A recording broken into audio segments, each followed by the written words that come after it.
Wabarakatuh. Alhamdulillah wassalatu wassalamu ala Rasulillah wa ala alihi wa man walah. Rabbi shrah li sadri wa yassir li amri wahlul 'uqdatam min lisani yafqahu qawli. Rabbana urzuqna ilman nafi'an wa rizqan thayyiban wa amalan mutaqabbala. Kaum muslimin wal muslimat rahimani wa rahimakumullah. Alhamdulillah pada malam hari ini masyaallah Allah Subhanahu wa taala masih memberikan kita taufik untuk senantiasa belajar, untuk senantiasa meningkatkan amal saleh kita, untuk senantiasa meningkatkan kualitas amalan-amalan hati kita. Semoga hal itu menjadikan kita orang yang paling berbahagia dunia sebelum kita kelak insyaallah berbahagia di akhirat. Salawat dan salam semoga tercurahkan kepada Nabi kita yang mulia Muhammad sallallahu alaihi wasallam serta keluarganya, sahabatnya dan seluruh kaum muslimin dan muslimat yang senantiasa berpegang teguh dengan syariatnya, dengan agamanya yaitu Islam ini. Nah, Bapak-bapak, Ibu-ibu rahimani wa rahimakumullah. Jadi kita masih seperti biasa malam Kamis habis maghrib membaca sebuah buku atau kitab yang ditulis oleh Imam Yahya Ibn Syaraf atau yang lebih dikenal dengan Imam An-Nawawi rahimahullah ta'ala yang berjudul Riyadhus Shalihin min kalami Sayyidil Mursalin. Sampai pada bab yang ketiga yaitu bab sabar. Ada 6 ayat yang Imam Nawawi rahimahullah ta'ala bawakan. Ini menunjukkan bahwasanya seorang muslim itu hendaknya dalam setiap perkaranya itu bersandar, berpedoman kepada Al-Quran. Itu yang paling utama. Kemudian berikutnya adalah berpedoman kepada hadis Nabi Shallallahu Alaihi Wasallam. Dan yang ketiga adalah berpedoman dengan pemahaman yang benar terhadap Al-Quran dan hadis tadi, yaitu pemahamannya para sahabat radhiyallahu ta'ala anhum ajma'in. Nah, bab yang ketiga adalah bab sabar. Kemarin kita sudah membaca 2 ayat, yaitu surat Al-Imran ayat 200 dan surat Al-Baqarah ayat 155. Yang surat Al-Imran itu Allah Subhanahu wa taala berfirman, A'udzu billahi minasyaitonir rajim. Ya ayyuhalladzina amanu sabiru wasabiru. Wahai orang-orang yang beriman, bersabarlah kalian dan terus tingkatkanlah kesabaran kalian. Karena memang bab ini adalah bab tentang sabar. Maka beliau mengutip sebagai pondasi, sebagai asas daripada bab, yaitu bab sabar tadi. Kemudian ayat yang kemarin yang kedua yang sudah kita jelaskan adalah surat Al-Baqarah ayat 155. Allah Subhanahu wa taala berfirman, "Walanabluwannakum bisyai'im minal khaufi wal ju'i wa naqsim minal amwali wath thamarat wa basyiris sabirin." Dan sungguh akan kami uji kalian semuanya bisyai'in dengan beberapa ujian, minal khauf baik itu rasa takut, wal ju' baik itu rasa lapar, wa naqsi minal amwali wal anfusi wath thamarat, dan dengan berkurangnya harta, dengan meninggalnya jiwa, dan dengan berkurangnya buah-buahan. Wa basyiris sabirin, dan berikanlah kabar gembira bagi orang-orang yang sabar dengan ujian tadi. Jadi kemarin sudah kita jelaskan yang poinnya bahwasanya pasti setiap orang yang ada di dunia, yang hidup di dunia akan diuji, dan itu butuh suatu kesabaran.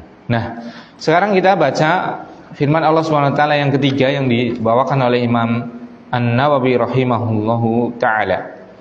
Beliau membawakan firman Allah Subhanahu wa taala dalam surat Az-Zumar ayat yang ke-10.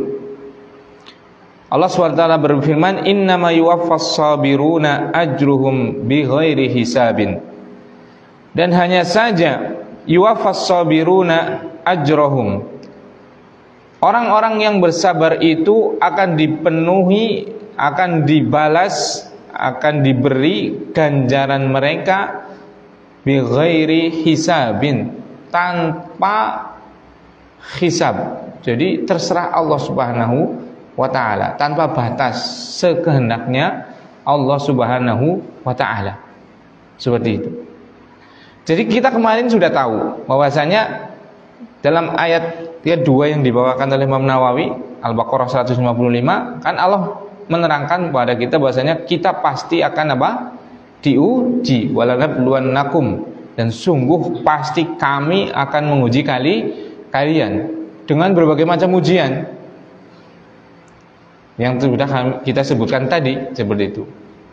Ada rasa takut, ada rasa lapar, ada berkurangnya harta, bahkan bisa juga diuji dengan kematian, baik itu saudara, orang tua ataupun yang lainnya, seperti itu. Dan yang lain-lain, segala ujian ada pada setiap orang, seperti itu. Nah, makanya beliau Imam Nawawi rahimahullah taala menyebutkan ayat yang ketiga ini agar kita sabar kan. Kita sering diperintah sabar kepriwe, wong lagi sengsara banget kok sabar baik gitu. Makanya ini loh, kalau kita sabar dengan ujian yang pasti akan kita alami, apa? Akan dibalas oleh Allah Subhanahu wa taala dengan pahala yang bighairihi hisab, tanpa ada hisabnya, tanpa dihitung, terserah Allah Subhanahu wa taala. Karena memang barakallahu fikum, yang namanya syariat Islam itu dibangun di atas kasih sayang sebenarnya. Jadi Allah itu lebih mengedepankan kasih sayangnya daripada keadilannya. Kalau adil kan meletakkan sesuatu pada tempatnya. Misalnya kita membeli aqua 1, misalnya harganya 1.000. Yang adil apa? Dikasih 1. Iya kan? Tunggu siji adil kan? Enggak dolim. Nah, itu adil. Kalau Allah itu enggak adil, lebih tinggi daripada adil, yaitu apa? Rahim, sayang, welas asih. Beli 1 itu dikasih 10. Nah, jadi Allah Subhanahu wa taala itu kalau ada hambanya yang mengerjakan satu kebaikan, itu minimal bi asyri amthaliha. Minimal adalah dengan 10 ganjaran semisalnya. Seperti itu.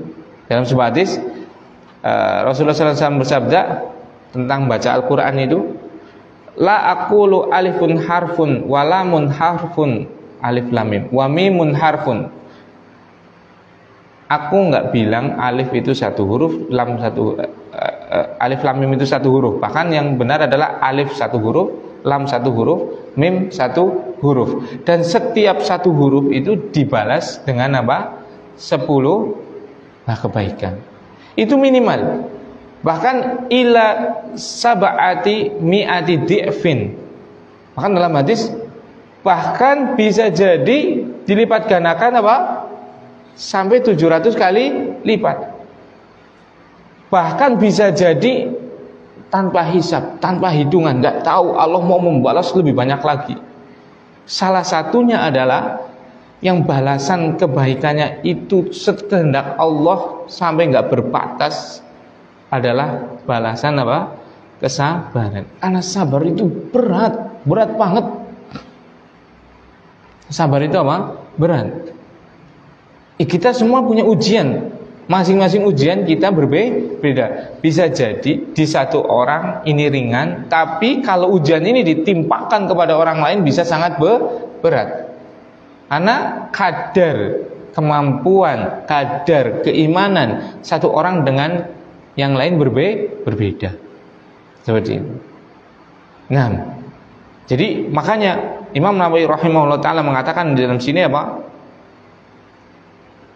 membawakan firman ini agar kita tatkala diuji tadi, tatkala diperintahkan sabar tadi, menjadi penguat bagi kita. Oh iya, bahwasanya ujian itu memang sunatullah al-kauniyah, ketetapan Allah yang pasti akan berlaku kepada setiap hambanya. Betul, iya berat, iya betul. Tapi innama yuwaffas sabiruna ajrahum bighairihi hisab. Ya, kan jadi agak lumayan. Iya nih, kalau sabar ada kemungkinan kita mendapatkan pahala tanpa ada batasnya. Seperti itu. Nah, wadhalika annal a'mala as-salihata mudha'afatul hasanati bi asyri amsalha ila 700 dhifin ila ad'afin katsiratin. Kata Syekh Muhammad bin Shalih Al-Utsaimin mengatakan, dan hal itu bahwasanya namanya amal soleh itu akan dilipat gandakan satu kebaikan dengan 10 kebaikan. Ila 700 dhifin, bahkan bisa jadi sampai 700 kali lipat. Wa ila ad'afin katsiratin, bahkan bisa berbilang-bilang, berlipat-lipat yang sangat banyak. Seperti itu. Nah, amma as-sabru fa inna mudha'afatahu ta'ti bi ghairi hisabin min indillahi azza wa jal, wa hadha yadullu ala anna ajrahu adimun wa annal insana la yumkinu an yatasawwaru hadzal ajra li annahu lam yuqabil bi adadin bal huwa amrun ma'lumun indallahi wala hisaba fihi. Karena sabar itu akan dilipat gandakan ta'ti bi ghairi hisabin, yang datang dengan tanpa hisab min indillah, dari sisi Allah Subhanahu wa taala. Wa hadza yadullu ala anna ajrahu adimun, dan ini menunjukkan bahwasanya pahala kesabaran itu sangat luar biasa. Makanya barakallahu fikum, ya sudah, karena namanya ujian itu mau gak mau itu pasti akan menimpa kita, mau gak mau, pasti itu sudah pasti.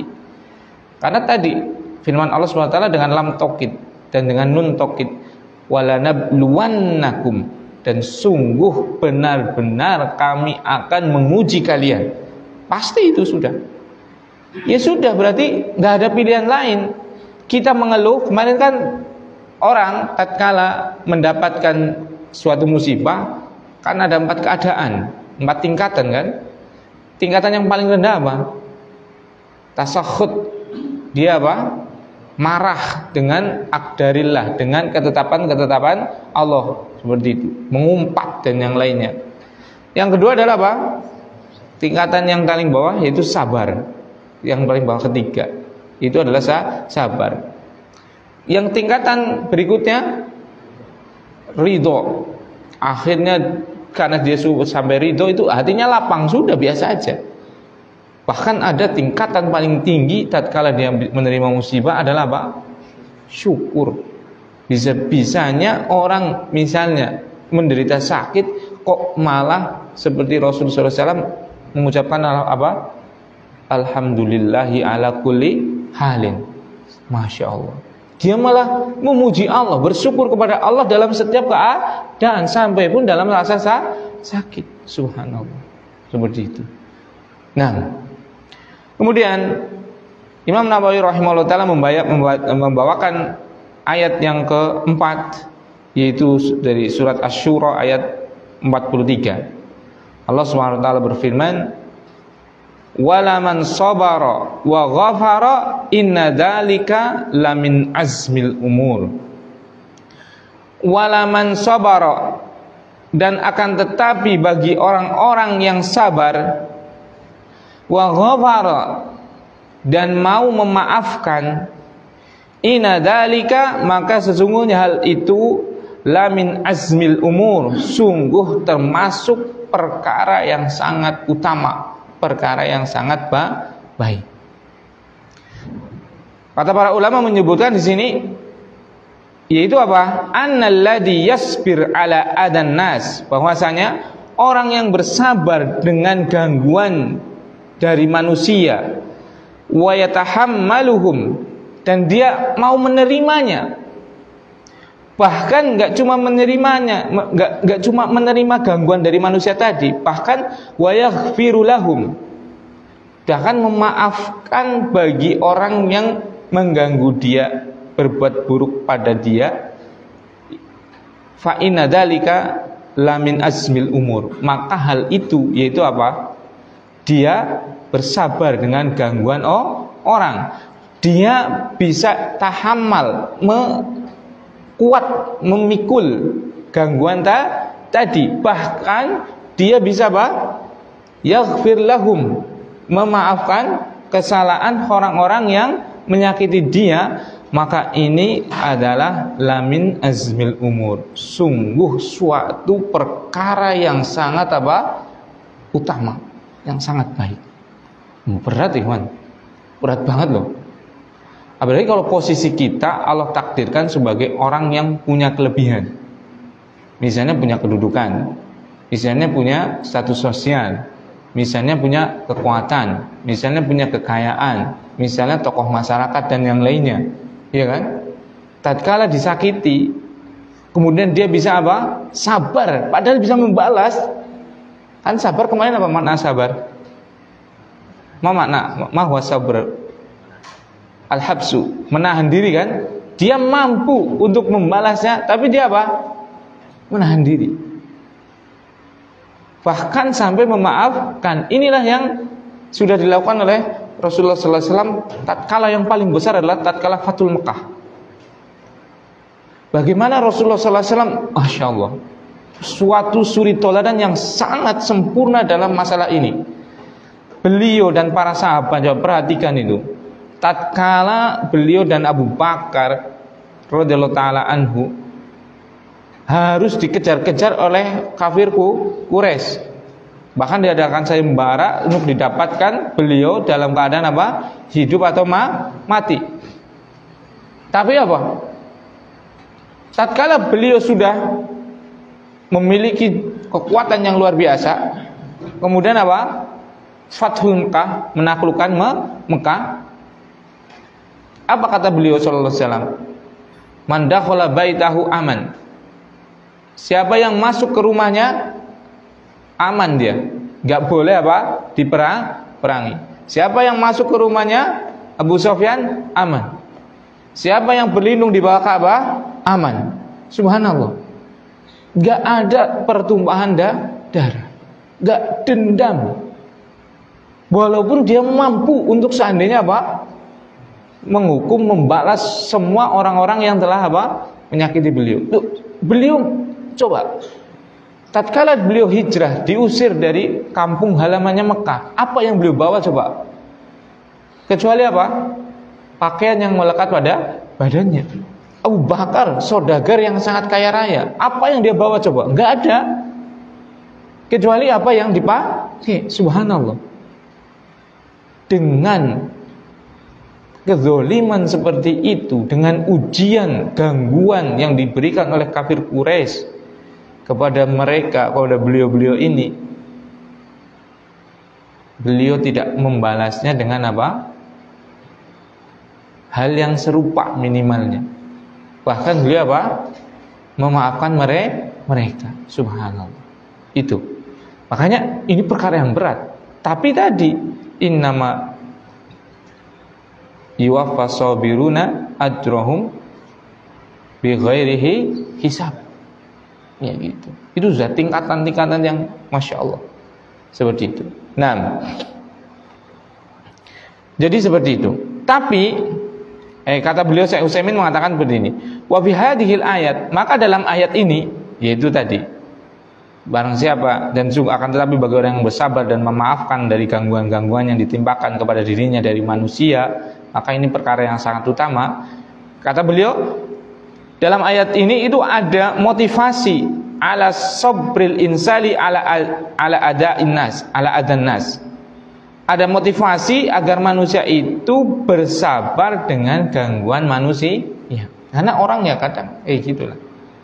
Tidak semua orang suka dengan kita. Semua orang itu nggak akan pernah ada yang suka semua, sebagaimana nggak pernah ada orang yang benci semua.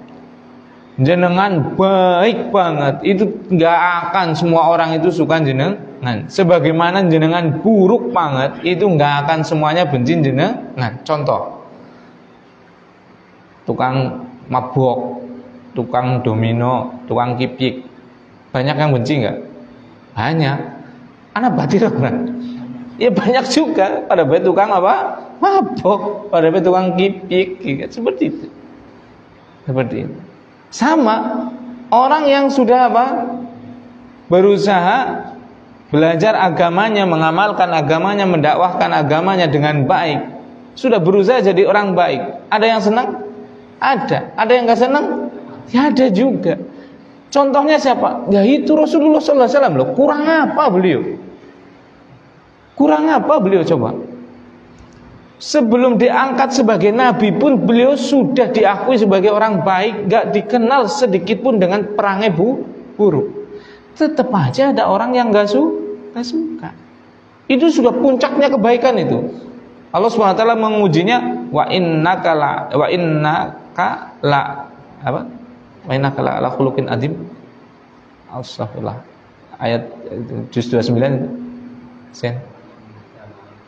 Wa innaka la'ala khuluqin azim, dan sungguh engkau wahai Muhammad la'ala khuluqin azim, benar-benar di atas akhlak yang sangat agung. Subhanallah. Itu sudah dinas, dicap oleh Allah Subhanahu wa taala. Bahkan Allah Subhanahu wa taala sudah menjaga beliau dari hal-hal buruk, dari kesalahan, enggak punya salah. Itu masih nggak disukai oleh orang-orang Quraisy. Itu loh. Sudah sebaik-baiknya orang, bukan sebaiknya orang lagi, paling baiknya seluruh manusia dari awal penciptaan sampai akhirnya. Itu aja masih ada yang tidak suka. Maka kita manusia biasa yang bahkan mungkin salahnya lebih banyak orang yang nggak suka itu sangat mungkin. Maka bagaimana? Ya sudah, sabar. Kalau ada yang orang mengganggu, kalau ada orang yang nggak suka, ya sabar kita. Seperti itu. Nah, kemudian kata beliau,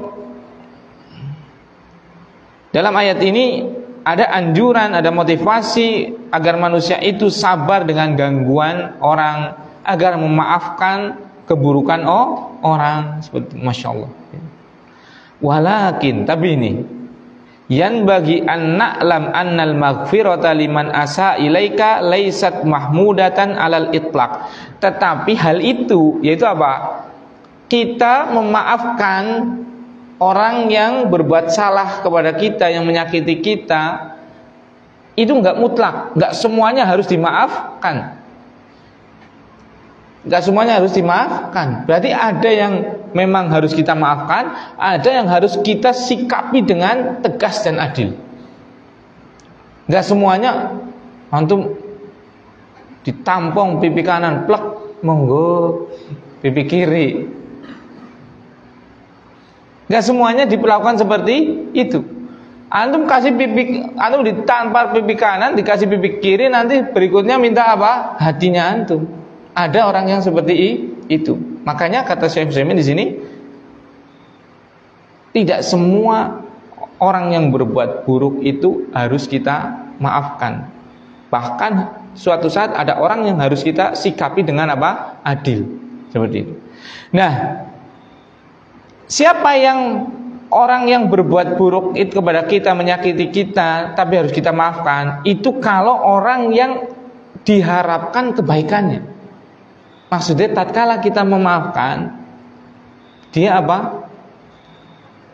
Ada kemungkinan untuk apa? Berbuat baik atau mareni, seperti itu. Contoh, misal antum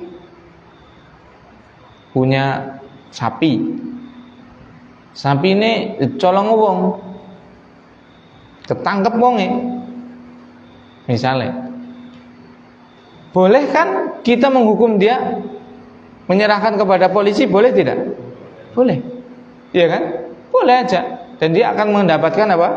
Hukuman sesuai dengan yang berlaku di undang-undang kita, di negara kita. Tapi bisa juga dengan apa? Sudah memaafkannya. Bisa juga seperti itu kan? Nah, maka kapan kita memaafkan, kapan kita apa? Bersikap apa? Tegas, itu harus dilihat. Enggak semuanya harus dimaafkan. Kalau orang itu kita nasihati dan kita melihat ada betul-betul kesungguhan dia untuk berubah, maka apa? Maafkan, enggak usah dituntut. Seperti itu. Tapi kalau hal itu apa? Tidak ada efek bagi dia, bahkan memang kalau dimaafkan malah melakukan lagi, mengulangi lagi dan yang lainnya, maka apa? Balas dengan apa? Yang adil, tidak boleh melebihi, seperti itu. Makanya beliau seperti itu. Hal ini yaitu kita memaafkan orang yang menyakiti kita, itu kalau orang tersebut diharapkan bisa menjadi lebih baik. Makanya Allah Subhanahu wa taala menyebutkan dalam surat Asy-Syura ayat 40 sini, faman afa wa aslaha fa ajruhu 'ala Allah. Barang siapa yang memaafkan wa aslaha dan memperbaiki. Jadi ada kemungkinan orang itu untuk menjadi baik itu. Fa ajruhu 'ala Allah, maka pahalanya dari sisi Allah. Nah, misalnya seperti ini. Misalnya kalau yang tadi yang nggak perlu dimaafkan, misalnya adalah laukana alladhi asa ilaika syakhsan ma'rufan bisyarr wal fasad wa annaka law afauta anhu lakana fi dzalika ziyadatun fi syarri.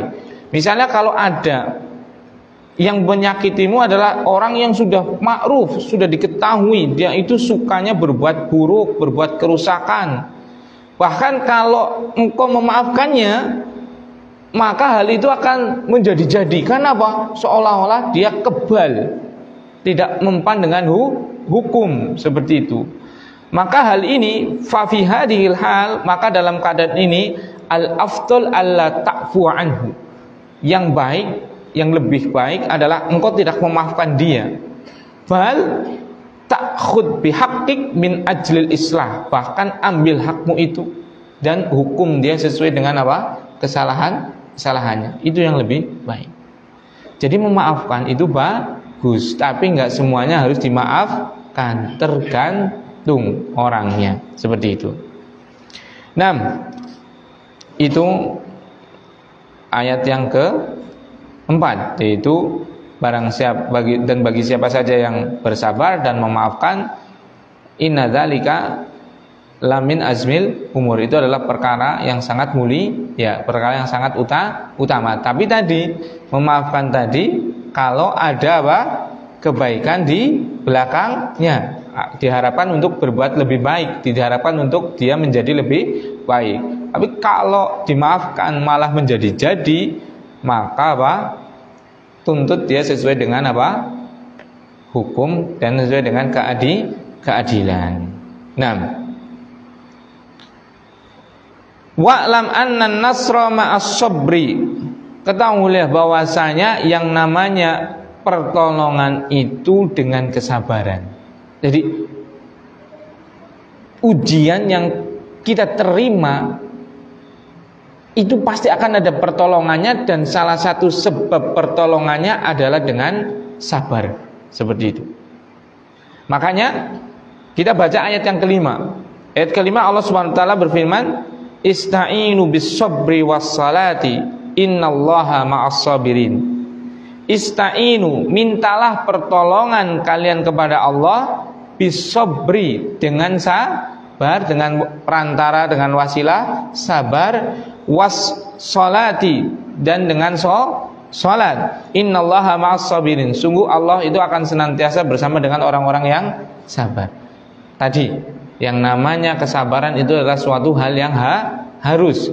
Yang namanya manusia pasti akan diuji. Maka kita harus punya keyakinan bahwasanya apa? Pahala untuk kita bersabar sangat besar.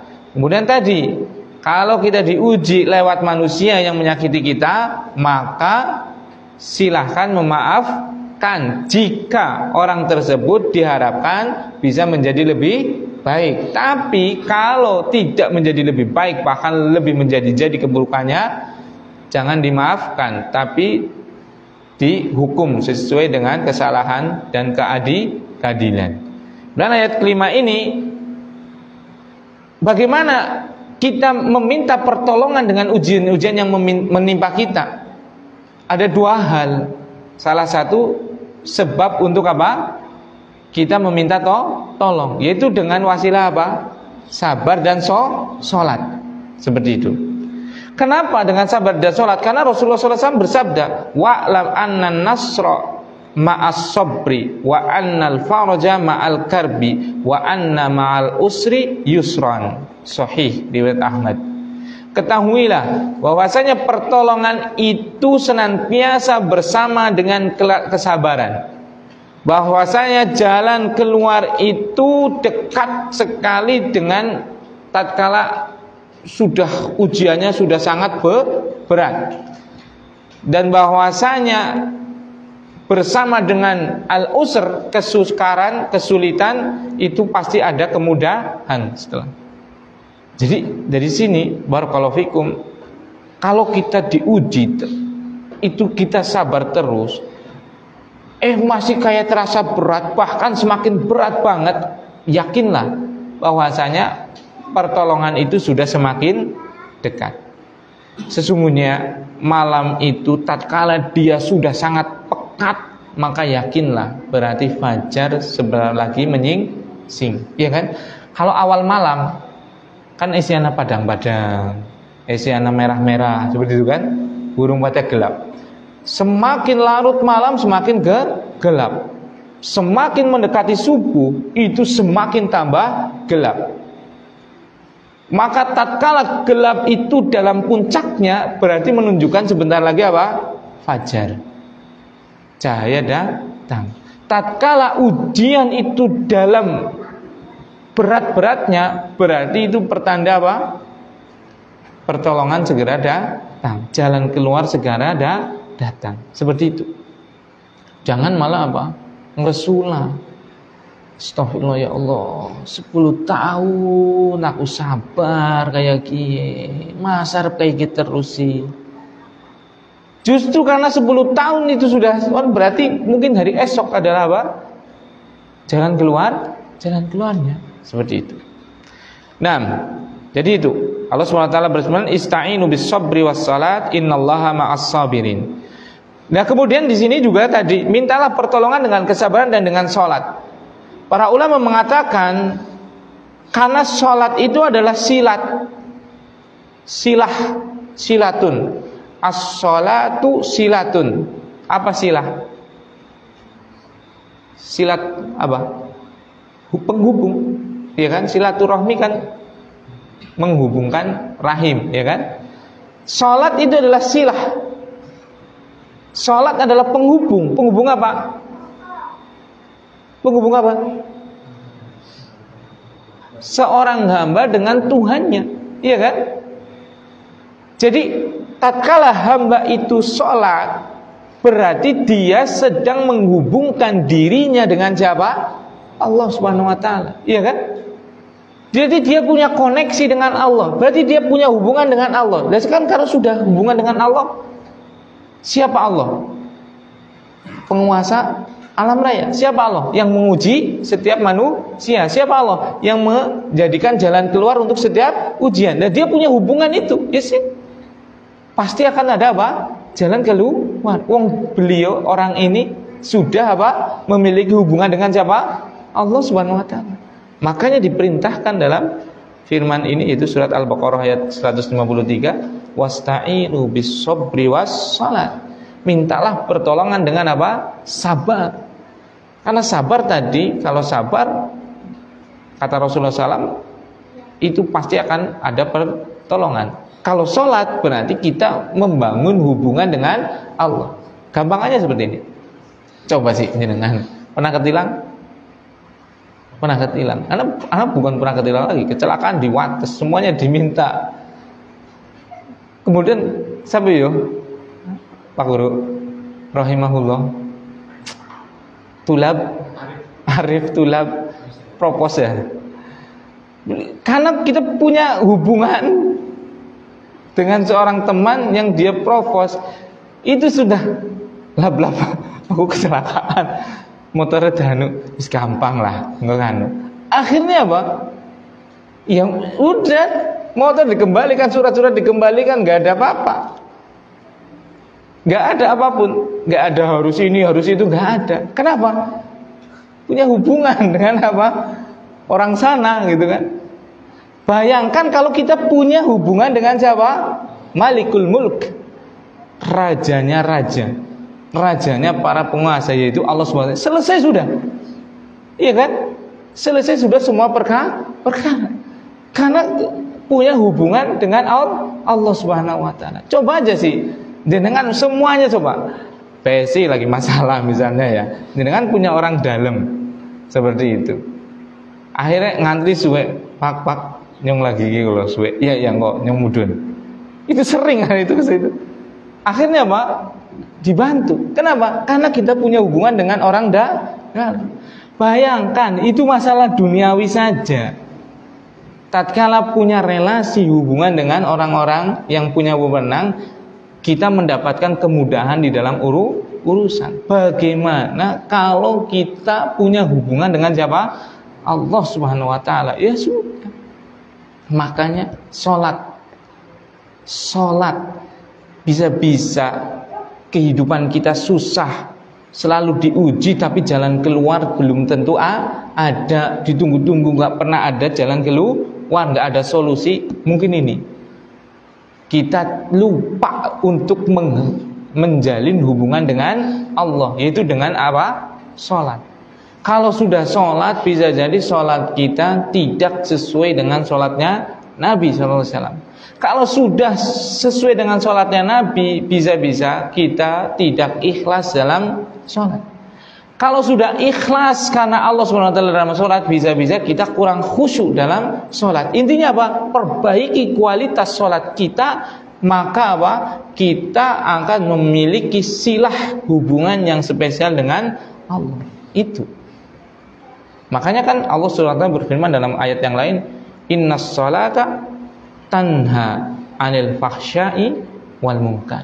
Sungguh salat itu mencegah dari perbuatan keji dan kemungkaran. Karena kita punya hubungan sama Allah loh. Iya kan? Coba masa sih tes Isya kayak gini kan sebentar lagi salat Isya.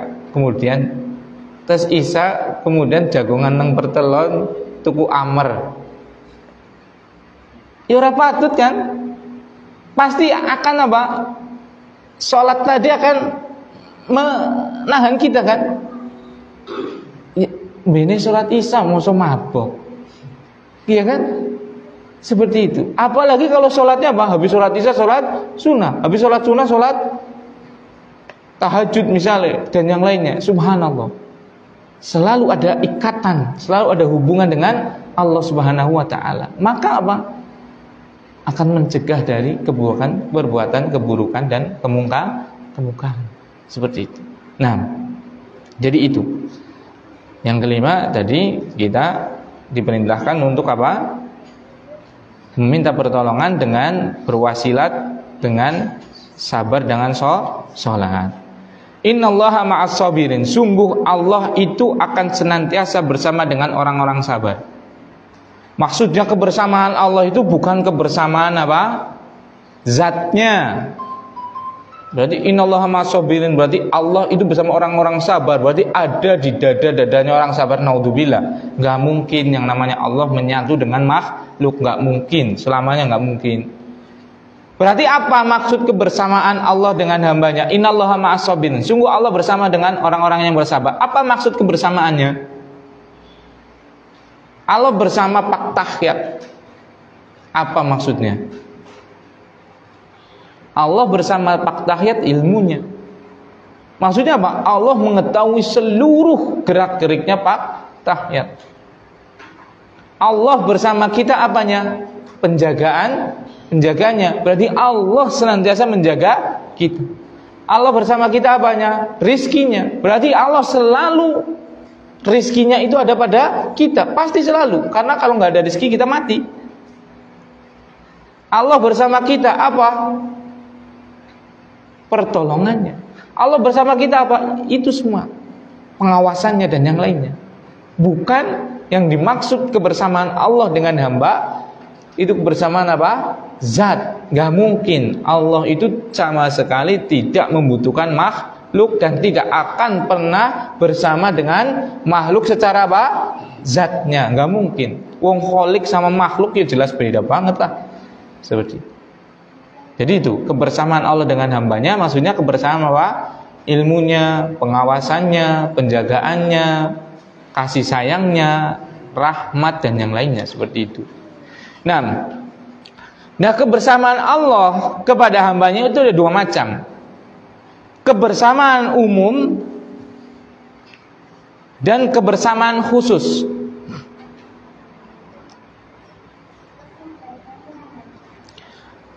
Kebersamaan umum yaitu kebersamaan tadi, Allah senantiasa mengetahui hamba, Allah senantiasa mengawasi hamba, Allah senantiasa memberikan rizki hamba dan yang lainnya. Itu umum. Yang kedua adalah ma'iyah al-khosoh. Al-ma'iyah al-khosoh, kebersamaan secara khusus. Kata para ulama menyebutkan fahiya al-ma'iyatul lati taqtadi an-nasra wa ta'yida, yaitu kebersamaan yang nanti berkonsekuensi untuk memberikan pertolongan dan pengokohan. Nah, wa hadhihi khassatun birrusul wa atba'ihim laisat likulli ahadin. Dan ini kebersamaan khusus ini yaitu kebersamaan bahwasanya Allah akan senantiasa memberi pertolongan, Allah akan senantiasa mengokohkan dia di dunia, itu khusus bagi siapa? Para rasul dan orang-orang yang mengikuti Rasul sallallahu alaihi wasallam. Seperti itu. Jadi Rasul itu pasti ditolong, Rasul itu bersama Allah. Maksudnya apa? Pasti akan ditolong oleh Allah karena kebersamaannya khusus. Bukan umum. Kalau umum itu setiap makhluk itu diilmui oleh Allah, ya tidak? Allah mengetahui seluruh makhluknya, iya. Allah memberikan hidup pada makhluknya, iya. Allah mengawasinya, iya, semuanya. Tapi kebersamaan khusus adalah apa? Kebersamaan yang berkonsekuensi untuk apa? Memberikan pertolongan dan pengokohan di atas muka bumi. Seperti itu. Makanya Allah SWT berfirman, innallaha ma'al ladzina taqaw wal ladzina hum muhsinun. Sungguh Allah bersama dengan orang-orang yang takwa. Berarti kebersamaan apa ini? Kebersamaan apa? Khusus. Berarti maksudnya apa? Allah bersama orang-orang yang takwa apanya? Pertolongannya dan pengokohannya di muka bumi. Berarti orang yang bertakwa pasti akan senantiasa ditolong, pasti akan senantiasa menang. Pasti itu.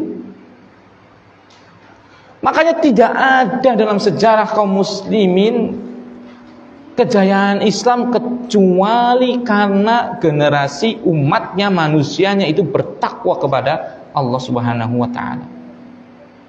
Itu. Semakin jauh dari ketakwaan berarti semakin jauh pertolongan. Semakin jauh daripada ketakwaan berarti semakin jauh dari apa? Pengokohan di muka bumi. Sehingga apa? Kita itu seperti buih di lautan. Jumlahnya banyak tapi nggak punya bobot, nggak punya kualitas. Itu sekarang. Kaum muslimin begitu mudahnya apa? Dilecehkan, dihinakan.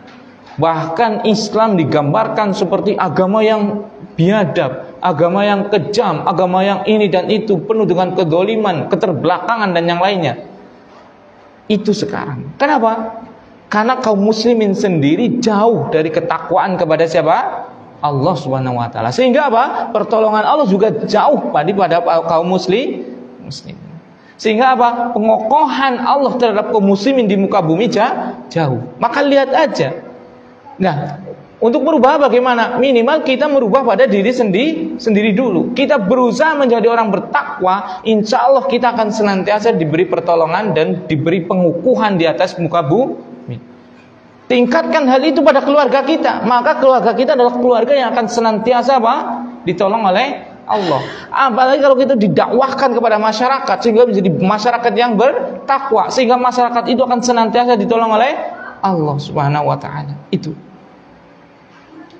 Jadi kebersamaan Allah itu ada kebersamaan umum yang itu meliputi ilmunya Allah kepada seluruh makhluk, pengawasannya dan yang lainnya. Keberadaan khusus yaitu kebersamaan yang menyebabkan hamba tersebut ditolong dan dikokohkan di muka bumi. Nah, kemudian udah adanya. Ini tinggal satu ayat ya. Ya kita baca ayat yang terakhir. Ayat yang ke-6 yang dibawakan oleh Imam An-Nawawi rahimahullah taala.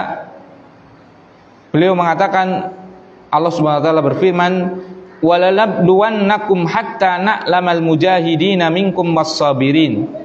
Dan sungguh kami akan menguji kalian semua sampai kami mengetahui orang-orang yang bersungguh-sungguh dari kalian dan orang-orang yang sabar.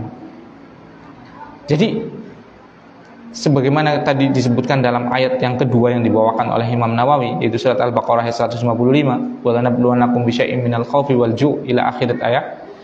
Ini ditekankan lagi sebagai ayat yang terakhir yang dibawakan oleh Imam Nawawi, bahwasanya apa? Betul-betul Allah itu Subhanahu wa taala akan menguji kita. Untuk apa Allah menguji kita? Agar tahu orang-orang yang apa? Bersungguh-sungguh dan orang-orang yang sabar. Maksudnya apa? Maksudnya apakah Allah sebelumnya tidak tahu? Bukan itu. Maksudnya Allah sebenarnya tahu apa? Coba. Apakah kita berani mengatakan ini? Ini kan ini ayatnya kan. Dan sungguh kami Allah SWT akan menguji kalian sampai kami mengetahui dari kalian yang bersungguh-sungguh dan yang bersabar. Apakah sebelumnya Allah Subhanahu wa taala tidak mengetahui ini orang yang bersungguh-sungguh, ini yang sabar? Tahu tidak? Tahu. Tapi tahunya itu sudah terjadi atau belum? Belum. Tahunya kan belum terjadi. Hal ini belum terjadi kan? Nah sekarang sudah terjadi. Makanya para ulama, maksud daripada ayat tersebut itu ada dua maksud. Nah, yang pertama, maksud Allah mengetahui orang-orang yang bersungguh-sungguh dan orang-orang yang sabar. Yang pertama adalah annal murada bihi al ilmu alladhi yatarattab alaihi as-sawabu awil iqabu wa hadza la yakunu illa ba'dal balwa. Yang dimaksud di sini sampai kami mengetahui orang-orang yang bersungguh-sungguh dan orang-orang yang sabar, maksudnya adalah ilmu pengetahuan tentang konsekuensi daripada pahala dan hukuman bagi orang tadi. Kenapa? Allah mengetahui orang ini nanti dia tatkala diuji akan sabar. Sudah tahu belum? Tahu. Ini akan nggak sabar. Tahu belum? Tahu. Tapi kejadian orang ini betul-betul sabar sehingga dia mendapatkan pahala ganjaran atas kesabarannya, kapan terjadinya? Kalau sudah terjadi.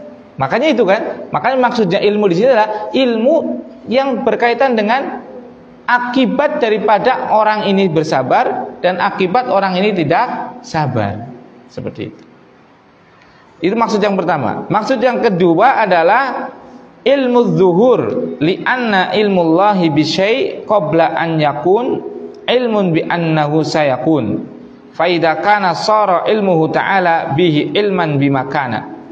Nah, yang kedua adalah maksud daripada sampai kami mengetahui orang-orang yang bersungguh-sungguh dan yang sabar adalah mengetahui tentang zuhurnya hal tersebut, tentang kejadian nampaknya hal tersebut. Ini misalnya, ini Pak Fulan, misalnya Pak Rahman misalnya. Ini Pak Rahman. Ini itu sudah ada takdirnya belum? Sudah. Dia itu ada takdirnya diuji tidak? Ada. Allah tahu nggak takdir ujiannya dia diuji? Tahu. Kemudian sudah terjadi belum? Nanti akibat dia diuji mau sabar atau nggak sabar, sudah terjadi atau belum? Belum.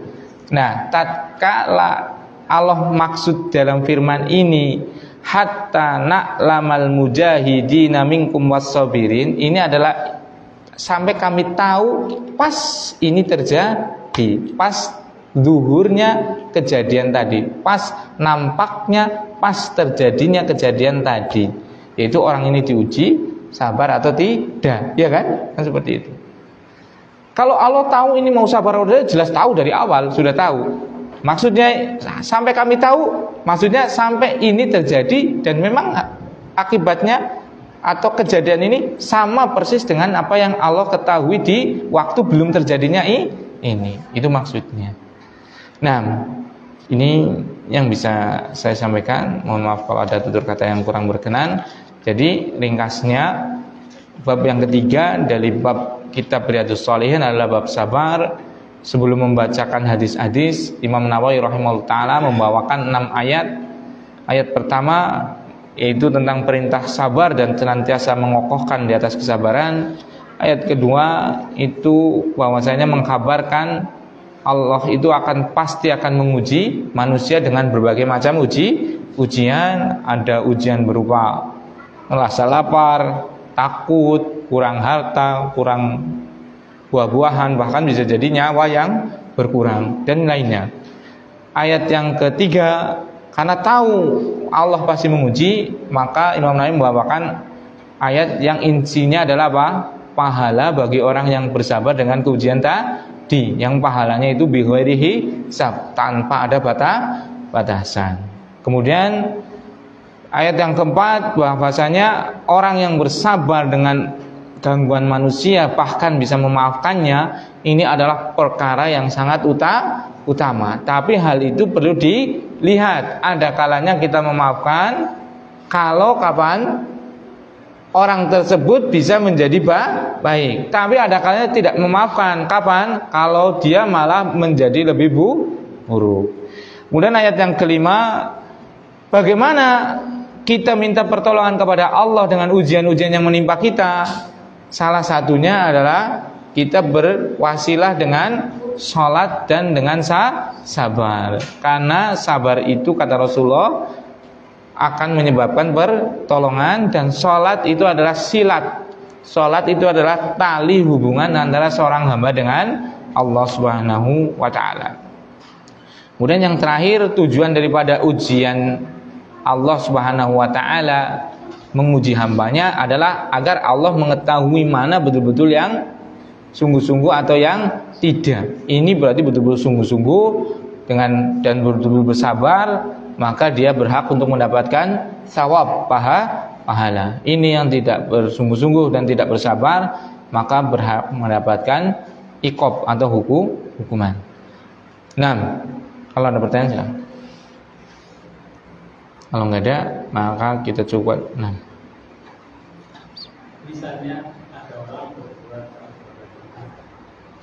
misalnya ada orang yang berbuat jahat kepada kita. Tapi kita tidak tahu dia sesungguhnya dia kata-katanya manis sekali, maaf.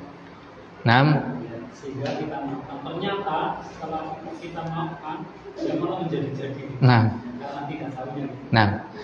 Ada orang yang berbuat salah kepada kita dan dia meminta maaf kepada kita dan menampakkan betul-betul permintaan maaf dengan sangat tulus, nampaknya. Akhirnya kita maafkan. Kemudian ternyata setelah kita maafkan malah dia menjadi-jadi. Bagaimana? Ya karena sudah dimaafkan, ya sudah. Adapun kalau dia sampai salah lagi pada kita, berarti apa? Kita ambil keadilan. Kita apa? Tidak memaafkan, dan kita maksudnya tidak maafkan, maksudnya kita berbuat adil. Berbuat adil yaitu membalas sesuai dengan apa? Kadarnya. Bisa dihukum atau dengan apa? Seperti itu. Nah, subhanakallahumma wa bihamdika asyhadu an la ilaha illa anta astaghfiruka wa atubu ilaik. Assalamualaikum warahmatullahi wabarakatuh.